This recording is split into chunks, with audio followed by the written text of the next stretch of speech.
fait que la dernière fois, en fait la première fois que je vous ai parlé, je vous ai dit que j'étais à l'aube de la quarantaine. L'aube de la quarantaine, ça vient aussi un peu avec une crise, la quarantaine. Fait qu'aujourd'hui, ça va être un peu à propos de ma crise de la quarantaine. Un peu précoce. Ben, juste de quelques mois.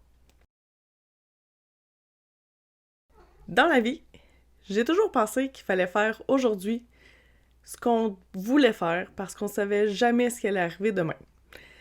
À l'inverse de ce que Lisa Leblanc dirait, pourquoi faire aujourd'hui ce qu'on pourrait faire demain?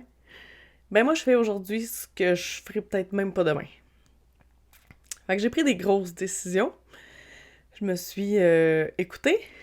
Puis, en fait, lundi passé, j'ai démissionné de mon rôle de conseillère pédagogique pour un cégep parce que ça me convenait pas. En fait, il y a rien là-dedans qui me convenait.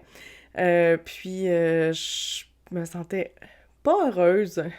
Puis, on a peu de temps sur la Terre, je trouve, pour être malheureux, surtout au travail, parce que, rendu à nos âges, c'est principalement ce qu'on fait. Alors, j'ai envoyé ma lettre de démission en me disant que j'allais retourner à ce que j'aime faire comme travail, c'est-à-dire enseigner. Alors, je vais retourner enseigner à l'Université de Sherbrooke, mais mes cours se donnent à l'automne. Fait que je vais avoir un 8 mois, parce que je finis de travailler en 2024, on va dire, au début de 2025. Mais donc, j'aurai 8 mois à être un électron libre. Donc, je vais faire de la suppléance dans les écoles, comme quand j'ai commencé à enseigner, que j'étais toute jeune et fraîche, à 22 ans, 23. Donc, je retourne faire de la suppléance dans les écoles ici en Estrie, en attendant de redonner mes cours à l'université de Sherbrooke.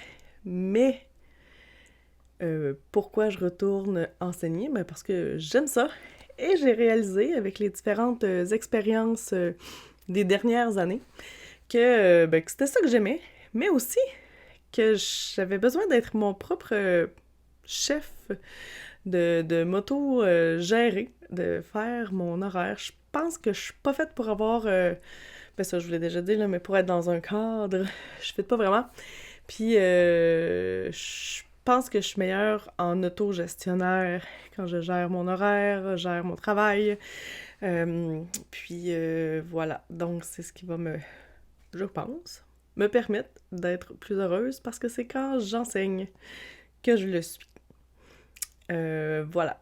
Donc, entre mes suppléances, ben, là, c'est hot parce que, souvenez-vous, j'ai mon atelier aux ateliers d'Offren, donc où je passe beaucoup de mes journées et où je regarde les vrais artistes faire leur travail et qui m'inspirent vraiment beaucoup.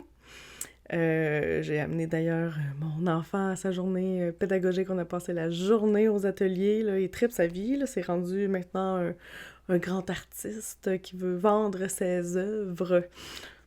On verra là, pour la vente. Mais ce qui est cool, c'est que il est intéressé, tu sais. Donc, je vais continuer d'aller aux ateliers. Puis là, je suis en train de découvrir la sérigraphie, la gravure. Et là, je m'initie à la chose, là. Je suis en train de faire, c'est ça, des petits tests, là, nécessairement. Là, moi, vous allez me connaître, mais j'ai fait quelques achats pour être autonome puis pouvoir faire des tests. Fait que j'ai acheté de la peinture, des jelly plates. Je sais pas si vous savez c'est quoi des jelly plates, mais en tout cas, c'est comme notre nouveau trip à mon enfant et moi. Je vais vous montrer ça. Puis, c'est ça. Donc, des petits outils là, pour pouvoir faire des petits tests, des petits... des petites... des petites œuvres. Mon objectif en quittant mon emploi puis en retournant enseigner, c'est d'être un peu plus équilibrée, je dirais, dans mes priorités. priorité de vie à 40 ans, étant mon enfant, ma famille, mes amis, en fait les gens autour de moi. Mon plaisir de partir en van aussi. Donc, nécessairement cet été, je travaillerai pas. Donc, je vais pouvoir partir tout le temps, voyager dans ma van. Puis, voilà. Donc, c'est d'essayer d'être un peu plus ikigai dans ma vie. Donc, un peu plus équilibré avec mes intérêts et mes besoins. Donc, demain, je serai aux ateliers toute la journée, c'est porte ouverte. Alors, je vais essayer de filmer un petit peu, là, ce que je fais, là, durant la journée. Fait que là, je mélange un peu ma cricotte pour faire des pochoirs. Pochoirs qui a servi d'ailleurs à faire cette carte que mon enfant a fait. Mais lui, il l'a dessiné, en fait, sur un acétate. Puis après ça, j'ai découpé son dessin. Puis là, ben, avec la raclette, pas une raclette à manger, là, mais l'outil. Il y a de la peinture, mais il a fait ce petit chef-d'œuvre.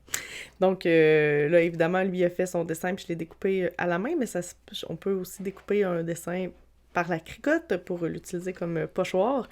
Puis c'est ça que je suis en train d'expérimenter là, aux ateliers, entre autres.